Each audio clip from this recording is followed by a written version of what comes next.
একটি এমন গ্রাম ছিল যেখানে সকাল হতেই মানুষজন হেসে উঠতো, কিন্তু সন্ধ্যা নামতেই পুরো গ্রাম হঠাৎ একেবারে নিঝুম হয়ে যেত। মানুষজন তাড়াহুড়া করে তাদের দরজা জানলা বন্ধ করে দিত, আর এই নিস্তব্ধতার মাঝে কেবল একটি ঘন্টার আওয়াজই ভেসে আসতো, যা প্রতি সন্ধ্যায় নিজে নিজেই বেজে উঠতো। সবচেয়ে অদ্ভুত ব্যাপার ছিল সেই ঘন্টাটি কোনো সাহায্য ছাড়াই বাতাসে ভেসে বেড়াতো। তার আওয়াজ এতটাই তীব্র ছিল যে যে ব্যক্তি সেটি শুনতো তার কান দিয়ে রক্ত ঝরতে শুরু করতো এবং মাথা ফেটে যেত। আর পরের দিন সকালে গ্রামের ঠিক মাঝখানে তার ক্ষতবিক্ষত লাশ পাওয়া যেত। তাই সন্ধ্যা হতেই মানুষজন ভয়ে নিজ নিজ ঘরের দরজা বন্ধ করে দিত।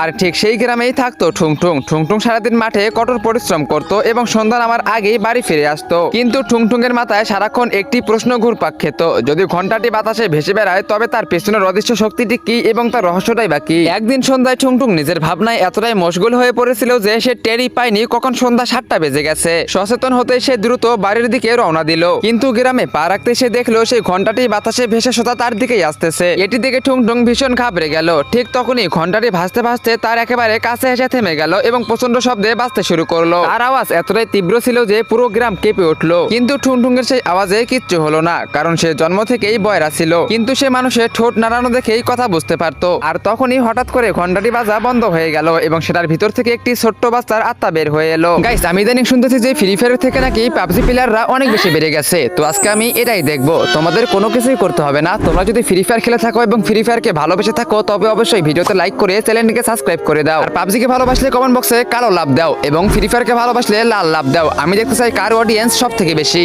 সেই আত্মাটির চেহারা ছিল একদম ফ্যাকাশে আর সাদা এবং চোখ দুটো জলজল করতেছিল। ঠুংঠুং ভয় পাওয়ার বদলে খুব মায়া নিয়ে জিজ্ঞেস করলো, তুমি তো একটি নিষ্পাপ শিশু, তাহলে প্রতি সন্ধ্যায় এই ঘন্টার মাধ্যমে মানুষকে কেন মৃত্যু বিলিয়ে বেড়াও? এই কথা শুনতেই আত্মার চোখ দিয়ে পানি পড়তে শুরু করলো এবং সে বলল, আমার নাম ছুটকি, আমি এই গ্রামেই থাকতাম। এক সন্ধ্যায় আমি দেখি আমার বাবা আমার মাকে কুঠার দিয়ে কেটে ফেলেছে, কারণ সে আমার মাকে নয় বরং অন্য একটি মহিলাকে ভালোবাসতো। এটা দেখে আমি ভয়ে জমে গিয়েছিলাম, কিন্তু আমার বাবা আমাকে দেখে ফেলে এবং আমাকেও গ্রামের বাইরে সেই জন্মানবহীন কুয়োয় জ্যান্ত ফেলে দেয়। আর আমার খেলার ঘন্টাটিও আমার উপরে সরে মারে। মরার সময় আমার সে চিৎকারটি ওই ঘন্টার ভিতরে বন্দী হয়ে যায়। তারপর থেকে আমার আত্মা শুধু আমার বাবার উপরে প্রতিশোধ নিতে চায়। কিন্তু এই ঘন্টার আওয়াজ এতটাই তীব্র যে আমি না চাওয়া সত্ত্বেও সাধারণ নিরপরাধ মানুষ মারা যাচ্ছে। ঠুংঠুং যখন ছুটকির ঠোঁট দেখে এসব কথা জানতে পারলো তখন রাগে তার রক্ত টকবক করে উঠলো। সে ছুটকিকে বলল, আমি তোমাকে তোমার প্রতিশোধ এনে দেব। পরের দিন সন্ধ্যায় ঠুংঠুং গোপনে ছুটকির সেই নিষ্ঠুর বাবার বাড়ির চারিদিকে পেট্রোল ছিটিয়ে দিল। তারপর ঠিক সন্ধ্যায় যখন ছুটকির আত্মা হাজির হলো তখন ঠুংঠুং তার দিকে তাকিয়ে বলল, ছুটকি, এবার সময় এসেছে পাপীদের তাদের পাপের শাস্তি দেওয়ার। এই কথা শোনা মাত্রই ছুটকি তার পুরো শক্তি দিয়ে ঘন্টাটি বাজাতে শুরু করলো। পরের মুহূর্তেই পেট্রোলে আগুন ধরে গেল